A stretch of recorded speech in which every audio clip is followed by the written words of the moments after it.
सिर्फ भारतीय जनता पार्टी के जो लोग हैं नेता वही इस धरती पर जिंदा रहे। उनका अगर बस चले तो ये भी बोल सकते हैं युवा रोड पे पकौड़ा बेचने के लिए उतर गए थे, लेकिन इन्होंने राष्ट्रवाद का चोला पहन के सर्जिकल स्टाइल पुलवामा ये सब करा के अपने की ओर ले लिया। आरसीपी की भी गलती है।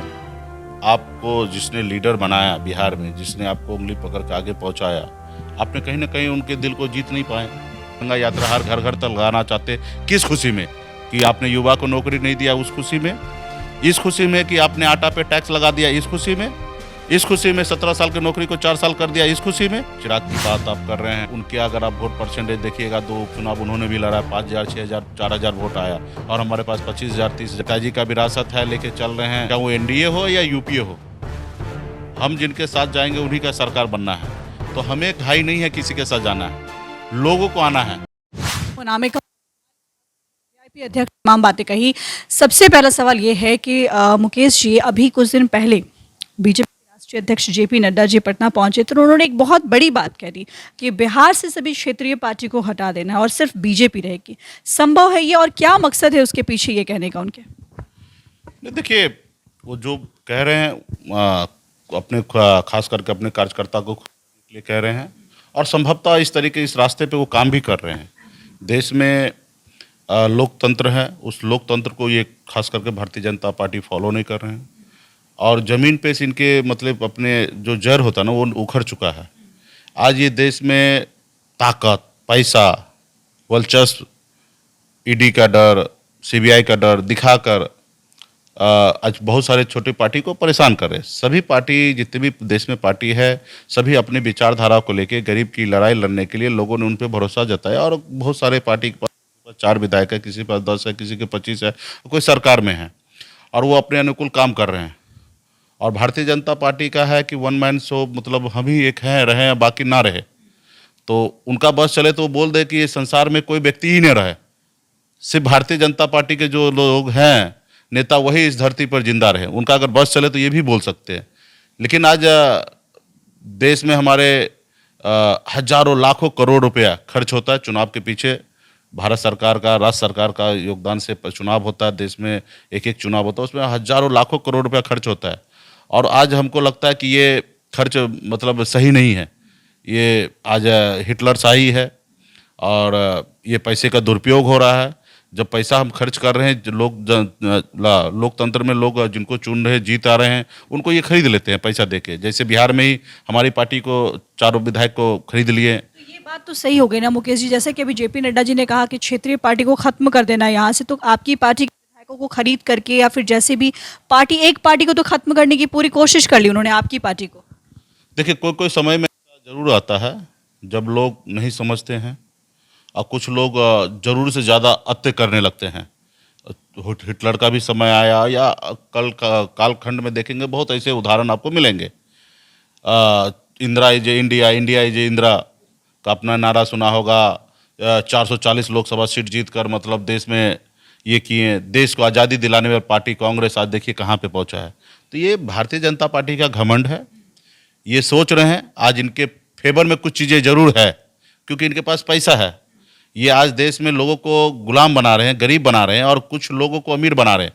इनके एक एक लोग जो हैं, जैसे अडानी जी हैं, वो एक दिन में 10,000 करोड़ रुपया कमाते हैं। मतलब उनका जो अभी ताकत है पूरे देश में कि एक दिन में 10,000 करोड़ रुपया कमा रहे, और ये सब मोदी जी का मेहरबानी से हो रहा है। एक सवाल, हमारे युवा 10,000 रुपया महीना नहीं कमा रहे हैं, और लेकिन इनका जिनके सर पे हाथ, वो 10,000 करोड़ रुपया एक दिन में कमा रहे हैं। तो जाहिर सी बात है, ये सिंगल विंडो बना के सेलेक्टेड लोगों को देश में अमीर बनाना चाहते हैं, और देश के बाकी लोगों को गरीब बनाना चाहते हैं। अब बताइए ना, 17 साल की नौकरी को आप 4 साल में बदल देना। तो इस तरीके से इनका पॉलिसी है। कुछ चीज़ें इनके फेवर में है, लेकिन ये ज़्यादा दिन नहीं चलने वाला है।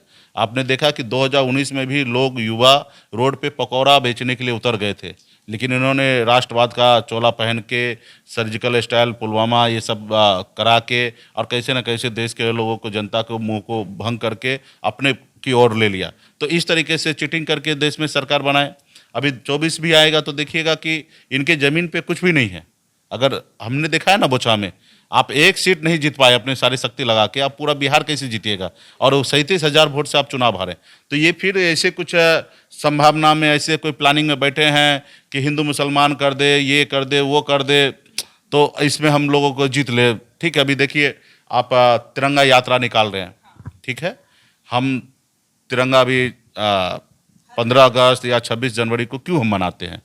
हमारे देश आज़ाद हुआ, हम स्वतंत्र हुए, इसके लिए हुए। ये हमें खुशी याद दिलाता है कि हमारे पूर्वज गुलाम थे और हम आज़ाद हुए। तो आप बताइए कि 9 तारीख से या जो 15-14 तारीख को आप तिरंगा यात्रा हर घर घर तक लगाना चाहते, किस खुशी में? कि आपने युवा को नौकरी नहीं दिया उस खुशी में? इस खुशी में कि आपने आटा पे टैक्स लगा दिया इस खुशी में? इस खुशी में 17 साल की नौकरी को 4 साल कर दिया इस खुशी में? आप किस खुशी में? इस खुशी में जो आप बना हुआ सरकार को गिरा दे रहे हैं और करोड़ों में खरीद ले रहे हैं, इस खुशी में आप तिरंगा यात्रा निकालना चाह रहे हैं? आप किस खुशी में निकालना चाह रहे हैं वो तो बता दीजिए। इस खुशी में जो कोरोना में आपने लोगों को बंद करके और लाखों लोगों को आपने मार दिया इस खुशी में? तो आप बताइए कि ये लोग जो है हजारों करोड़ रुपया खर्च करेंगे, देश का पैसा, गरीब का पैसा, और इसको अलग रूप लेके जाएंगे। तो हमारे देश के लोग समझदार हैं। इमरजेंसी के टाइम में भी आपने देखा कि लाखों नेता जेल जाने के बावजूद भी इमरजेंसी के बाद सरकार को बदलना पड़ा। उसी एक तरीके सवाल मुकेश जी, बिहार में आपने बताया कि बीजेपी, एक बार हिटलर का भी राज हुआ था, हिटलर ने भी जिस तरीके से राज किया था वो भी सबने देखा है, लेकिन बिहार में एक बात बहुत ज़्यादा चल रही है कि बीजेपी और जेडीयू गठबंधन के बीच में बहुत ज़्यादा तकरार है। नीतीश कुमार को साथ लेकर के चल भी रही है और नीतीश कुमार के खिलाफ बयानबाजी भी कर रही है बीजेपी। क्या वजह है कि नीतीश के बिना बिहार में राज नहीं कर सकती है? देखिए, बिहार में 3 धुरी है और 3 धुरी में 2 धुरी एक साथ होंगे तो सरकार उनके साथ बनना है। और अगर लालू जी नीतीश जी एक हुए तो 2015 में सरकार बना। अभी नीतीश जी और बीजेपी अगर एक हाथ हो रहे हैं तो सरकार बन रहा है 2005 से लेकर अभी तक। तो नीतीश जी को इग्नोर करना असंभव है और उसी के रास्ते पे नीतीश जी के ही पीछे पीछे वीआईपी पार्टी उस जगह पे हम लोग पहुंचने का काम कर रहे हैं, क्योंकि पिछड़ा दलित ऐसे समाज को लीड कर रहे हैं। हमने भी आपको दिखा दिया कि 18% वोट बैंक हमारे पास भी है। जब भी हम चुनाव लड़ते 15-18% वोट बैंक हमारे पास है। तो नीतीश जी का विचारधारा अलग है। नीतीश जी चाहते हैं कि जाति का जनगणना हो, जिस जाति का जितना संख्या उस जाति के उतने आरक्षण उनको मिल जाए, लेकिन भाजपा नहीं चाहती है। भाजपा चाहती है कि कुछ लोग को ही इसका लाभ मिले, बाकी लोगों को लाभ ना मिले। तो ये दोनों का विचारधारा अलग है।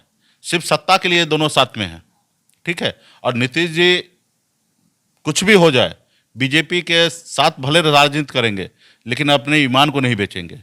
हम भी अपने ईमान को कभी नहीं बेचेंगे। राजनीति अगर करने ऐसा के लिए कहीं पे भी कुछ भी होगा, हमने भारतीय जनता पार्टी के साथ भी राजनीति कर चुके हैं और एनडीए के साथ भी रह चुका है, यूपीए के साथ भी रहा, लेकिन हमारी अपनी पॉलिसी है, हमारी अपनी विचारधारा, उस विचारधारा से कंप्रोमाइज नहीं करेंगे। अब भाजपा तो चाह रहा था कि वीआईपी पार्टी विलय कर ले, लेकिन हमने ये हमारा अपना विचारधारा से हमारे लोग पसीना बहा के ये पार्टी बनाया और ये पार्टी आपके साथ विलय नहीं कर सकते। तो उन्होंने देखा कि मुकेश सहनी को अभी नहीं रोकोगे तो कभी रुकेगा नहीं, ये बहुत आगे निकल जाएगा। तो इसने पार्टी तोड़ने का काम किया। तो लेकिन हम झुकने वाले नहीं हैं, रुकने वाले नहीं हैं। हमारे लोग मजबूती से आज हमारे लिए काम कर रहे हैं और आने वाले समय में हम परिवर्तन लाएंगे। आरसीपी सिंह के साथ जो किया है लोगों ने, बीजेपी ने जिस तरीके से आरसीपी सिंह को यूज एंड थ्रो की पॉलिसी अपनाई है, उसमें आपको क्या लगता है, आपके हिसाब से उनकी क्या गलती थी? आरसीपी सिंह की क्या गलती थी? आपने बताया कि आपकी पार्टी को तोड़ा, चलिए आपने अपनी गलती बता दिया तमाम तरीके से बीजेपी ने कि भाई मुकेश सहनी उनके अगेंस्ट में बोले, लेकिन आरसीपी सिंह ने क्या गलती की थी आपके हिसाब से? आरसीपी सिंह का भी गलती है। आपको जिसने लीडर बनाया बिहार में, जिसने आपको उंगली पकड़ के आगे पहुंचाया, आपने कहीं ना कहीं उनके दिल को जीत नहीं पाए। कहीं ना कहीं वो आप पे विश्वास नहीं कर पाया। उन्होंने ही तो आपको राज्यसभा भेजा था। माननीय मुख्यमंत्री नीतीश कुमार जी ही राज्यसभा भेजे, उन्हीं के आदेश पर आप केंद्रीय मंत्री भी बने। आज उन्हीं के आदेश पर आप राज्यसभा नहीं गए और कहीं ना कहीं आप फिर मंत्रिमंडल से बाहर हुए। और आप कहीं ना कहीं नीतीश जी को जो पसंद नहीं कर रहे हैं या नीतीश जी जिनको पसंद नहीं कर रहे हैं उनके साथ आपका दोस्ती ज़्यादा हो गया। इसी का कारण है कि नीतीश जी आप पे भरोसा नहीं किए हैं। तो निश्चित तौर पे कहीं पे कुछ गलतफहमी भी हो सकता है, लेकिन इस लेवल पे अगर हुआ है तो कहीं ना कहीं माननीय मुख्यमंत्री नीतीश कुमार जी को लगा होगा कि ये जो मेरे साथ जितना इनका आस्था विश्वास पहले था उतना आज नहीं है, इसी का कारण उनको नहीं भेजा गया। एक और सवाल आपसे पूछना चाहेंगे मुकेश जी कि लालू प्रसाद यादव से आप मिलने गए, उनकी तबीयत खराब थी, दिल्ली एम्स तक गए उनका हालचाल लेने के लिए। अब देखिए भोला यादव की गिरफ्तारी हुई, सीबीआई का छापा पड़ा, इसके बाद कहीं ना कहीं पार्टी बुरे तरीके से हिल गई। तेजस्वी यादव, तेज प्रताप यादव की अगर बात करें तो तेज प्रताप यादव और तेजस्वी यादव का सीन कुछ खास समझ में नहीं आता। तेज प्रताप यादव कभी सामने आते हैं, कभी पीछे रहते हैं, कभी किसी तरह का बयान देते हैं। आपने कोशिश की एक बार उस तरफ जाने की, लेकिन अब जब जैसे सीबीआई का छापा पड़ रहा है, गिरफ्तारी हो रही है, तो आपको क्या लगता है कि क्या चांसेस हो सकते हैं? नहीं नहीं, मैंने कभी कोशिश नहीं किया। हमने 2019 में साथ रहा, 20 में उन्हीं के तरफ से गलतफहमी हुआ और इसके कारण गठबंधन हम लोग ने तोड़ा और एनडीए के साथ हम राजनीति में आए और फिर बिहार में सरकार बना के काम कर रहे थे। भारतीय जनता पार्टी ने हमारे साथ किया वो पूरे बिहार को पता है। तो देखिए सीबीआई वगैरह सब जो आज डर दिखा रहे हैं कहीं कहीं चीज़ें कोई चीज़ों पे, इसमें बहुत सच्चाई नहीं है। लोगों को परेशान कर रहे हैं और फिर ये आज उनके पास पावर है, इस्तेमाल कर रहे हैं। लेकिन इसमें कोई मुझे लगता है 90% लोग डरते नहीं हैं। 10% लोग जो गलत करेंगे निश्चित तौर पे उनको गलत करेंगे तो उनका सजा तो उनको मिलना है। बाकी 90% लोगों को सिर्फ परेशान कर रहे थे। इस सब चीज़ को लेके हम लोग घबरा नहीं रहे हैं। और बिहार में देखिएगा आने वाले समय में जो ऐसी ताकत है जो समाज के बीच में, राज्य में जो अस्थिरता नहीं रखना चाह रहे, ऐसे लोगों को समय आएगा उनको अंत होना तय है। आप किसी के साथ गठबंधन के लिए नहीं सोच रहे हैं? अभी देखिए बिहार में दो युवा चेहरे बहुत ज़्यादा फेमस है, एक चिराग पासवान की बात कर ले, दूसरा तेजस्वी यादव की बात कर ले। ये युवा चेहरे बहुत फेमस है जिसके पीछे कहते हैं कि युवाओं का हुजूम उमड़ करके आता है। तो क्या इनके साथ में आगे चल के कुछ गठबंधन की बात या फिर आगे बढ़ करके कहीं इनके साथ मिलाप की बात सोच रहे हैं? नहीं देखिए, इसमें अभी तो हम संगठन पर लगे हुए हैं, हम काम कर रहे हैं, हमारी अपनी वोट बैंक है, अपनी ताकत है और हमारे बगैर सहयोग से किसी की सरकार नहीं बनना है।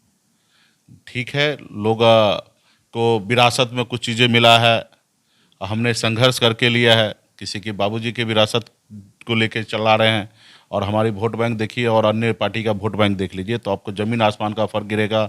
अपने जिस युवा चिराग की बात आप कर रहे हैं तो उनके अगर आप वोट परसेंटेज देखिएगा, 2 उपचुनाव उन्होंने भी लड़ा, 5,000, 6,000, 4,000 वोट आया और हमारे पास 25,000, 30,000 वोट आता है।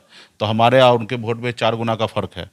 हाँ, अभी पिताजी का विरासत है लेके चल रहे हैं।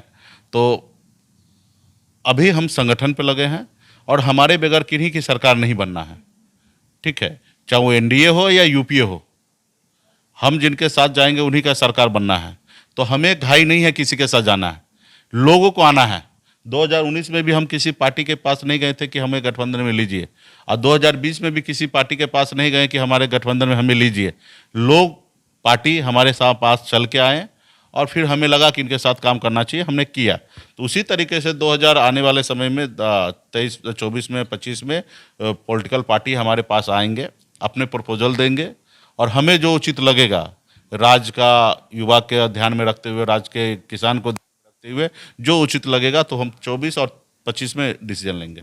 बहुत बहुत शुक्रिया मुकेश जी। तो देखिए मुकेश जी ने साफ कहा है कि सरकार बनाने के लिए खुद पार्टियां इनके पास में आएंगी और उसके बाद ये डिसाइड करेंगे कि जो भी पार्टी इनके पास आएंगी, इनकी पार्टी और उसकी पार्टी में क्या समन्वय है और उसके बाद फिर ये आगे चल करके उसके साथ सरकार बनाएंगे। तो ये कॉन्फिडेंस जो है वो काफ़ी अच्छा है मुकेश जी का कि सरकार इनके बिना नहीं बन सकती है। फिलहाल स्कोर में इतना ही। कैमरामैन राजू के साथ में मैं हूं ना।